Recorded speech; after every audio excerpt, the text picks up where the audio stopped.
और अगर ये भी नहीं तो फिर गौवंश के मांस का निर्यात और उसको काटे जाने पर मृत्युदंड की व्यवस्था इस देश की सरकार तत्काल बनाए,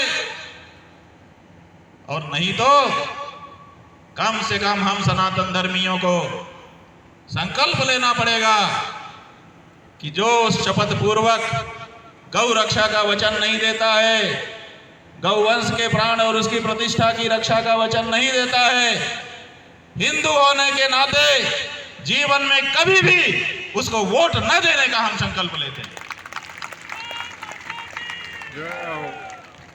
बंधुओं, आपका धर्मशास्त्र कहता है, आपके भारत का पीनल कोड कहता है, आपराधिक संहिता कहती है कि जो व्यक्ति अपराध में सहभागी होता है वो भी अपराधी होता है, जो व्यक्ति पाप कर्म में भागीदार होता है, समर्थक होता है, वो भी पाप का भागी होता है।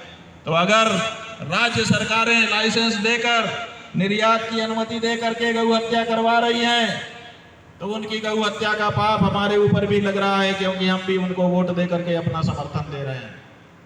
क्या आप गौ हत्या का पाप अपने माथे पे रखना चाहते हैं? अगर नहीं रखना चाहते तो आपका धर्माचार्य होने के नाते मैं आपको ये आदेश करता हूं कि गौ हत्यारी पार्टियों और प्रत्याशियों को वोट देना घोषित रूप से बंद करो। कोई वोट मांगने आए किसी पार्टी का हो, ये विचार पहले करो, उससे पूछो कि तुम्हारा शपथ पत्र कहाँ है गौ के प्राण और प्रतिष्ठा की रक्षा के संदर्भ का, वो दिखाओ तो हम तुम्हारे बारे में विचार करें, नहीं तो हम विचार ही नहीं करेंगे तुम्हारे बारे। अगर ये दृढ़ता के साथ आप संकल्प लेते हैं तो आपको गौ रक्षा का पुण्य मिलेगा, और अगर आप आंख मूंद करके जैसे 78 साल से वोट देते चले आए ऐसे ही देते रहेंगे तो आपको गौ हत्या का पाप लग रहा है। और गौ हत्या का पाप का फल क्या है जानते हो? भीषण नरक, वो भी लंबे समय तक के लिए। अभी हम बहुत नहीं कहेंगे, केवल इशारा कर रहे हैं। तो आप पाप के भागी ना बने। संत दरस जिमि पातक टरई, संतों का दर्शन होने से पाप घट जाता है। इसलिए जब संत कहीं आते हैं, इकट्ठा होते हैं, तो आप लोग दूर दूर से चल के आते हो कि हम संत दर्शन करें ताकि हमारे पाप कट जाएं। तो दर्शन से पाप कैसे कटेंगे? दर्शन से पाप ऐसे कटेंगे कि वो पाप न करने की आपको प्रेरणा देंगे, और पाप न करके आप पाप से बच जाओगे। और अगर ये सोचो कि हम तो जो करते हैं वही करते रहते हैं, केवल आंखों से जाके पलकें खोल करके देख लेंगे, तो ऐसे तो आप बहुत कुछ देख रहे हो। केवल देख लेने का अगर फल होता तो बात अलग होती। इसलिए गाय की रक्षा करने के लिए हम लोग निकले हैं, और ये बहुत जरूरी है। गाय आपकी माता है। क्यों आपकी माता है? बहुत से लोग ये भी नहीं समझते। वो कहते हैं ये कैसे माता हो सकती है, ये तो 4 पैर वाली है और हम तो 2 पैर वाले हैं, इसका और हमारा क्या लेना देना है? बंधुओं, गाय ने हमको पैदा नहीं किया। अगर पैदा करती तो हमारे 4 पैर होते, जरूर होते। उसने हमको पैदा नहीं किया, इसलिए हमारी जननी नहीं है वो। कुछ लोग सोचते हैं कि हमको दूध पिलाती है इसलिए वो हमारी माता है। तो दूध तो भैंस भी पिलाती है, दूध तो बकरी भी पिलाती है, दूध तो ऊँटनी भी पिलाती है। आपके कई इलाकों में क्या वो माता सुना है? ऊँटनी माता, बकरी माता नाम सुना है? भैंस माता नाम सुना है? नहीं सुना, क्योंकि वो दूध पिला देने मात्र से माता नहीं हो जाती। गाय आपकी माता क्यों है? क्योंकि वृषभ जो है वो धर्म का स्वरूप है। वृषस्तु भगवान धर्म।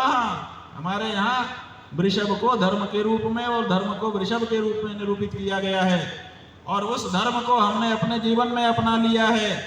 तो जब हम किसी को अपने जीवन में अपना लेते हैं तो वो जिसको हम अपनाते हैं उसकी माता हमारी माता हो जाती है। जब अपने यहाँ वर कन्या का विवाह होता है तो जब तक विवाह नहीं होता तब तक दोनों की माता अलग होती है, और जैसे ही विवाह हुआ तो पति की माता पत्नी की माता हो जाती है, और पत्नी की माता पति की माता हो जाती है। हो जाती है कि नहीं? बोलो, हो जाती है। तो हम मित्रता किसी के साथ कर लेते हैं तो मित्र की माता हमारी माता हो जाती है। इसलिए हमने सनातन धर्म को अपने जीवन में अपनाया। इसलिए सनातन धर्म की जो माता है गाय, वो हमारी भी माता हो गई। इसीलिए गाय हमारी माता है। और हमारा नाता क्या है उससे? तो हमारे गोपाल मणि जी ने नारा बना करके बता दिया, सत्य धर्म का नाता है, गाय हमारी माता है। हमारा गाय के साथ सत्य धर्म का, सनातन धर्म का नाता है। हमारे उस धर्म की वो माता है जिसको हमने अपने जीवन में अपनाया है। इसीलिए वो हमारी माता है और अपनी माता से हमारे लिए बढ़ करके है। इसलिए उसके प्राणों की और उसकी प्रतिष्ठा की रक्षा करना हमारा परम कर्तव्य है। बंधुओं, गाय उसके जैसा दूसरा कोई नहीं। अभी देखिए तिरुपति में लड्डू में अखाद्य पदार्थ मिला करके बांट दिया गया, प्रसाद के लड्डू में लाखों लोगों ने खा लिया। जब पता चला कि गड़बड़ थी तो बहुत लोगों के मन में गलानी आ गई कि अब हम क्या करें, हम तो गड़बड़ चीज खा चुके, अब क्या हम शुद्ध रहे, पवित्र रहे कि नहीं रह गए। बहुत बड़ी समस्या उत्पन्न हो गई। लेकिन वो बहुत बड़ी समस्या हमारे लिए बहुत छोटी कैसे हो गई? क्योंकि हम लोगों ने शास्त्र में से पंक्ति निकाल करके बता दी कि जो पाप है अगर वो अस्थि में भी चला जाए तो पंचगव्य के प्राशन से वो तत्काल नष्ट हो जाता है। इसलिए हम लोगों ने बता दिया पंचगव्य का प्राशन करो, और लोगों ने पंचगव्य का प्राशन कर लिया, पाप मुक्त हो गए, फिर से पवित्र होकर के कार्य करने लग गए। अगर ये गाय ना होती तो हमारी अपवित्रता को कौन दूर करता? डुबकी लगाने से बाहरी पाप नष्ट हो जाते, जो अंदर के पाप हैं वो कैसे नष्ट होते? लेकिन गौ माता ने हमको पवित्रता प्रदान कर दी। गौ माता इतनी पवित्र है कि जितना इस संसार में कोई पवित्र नहीं है। उसका गोबर, उसका गोमूत्र भी पवित्र होता है, ऐसा कहना गलत है।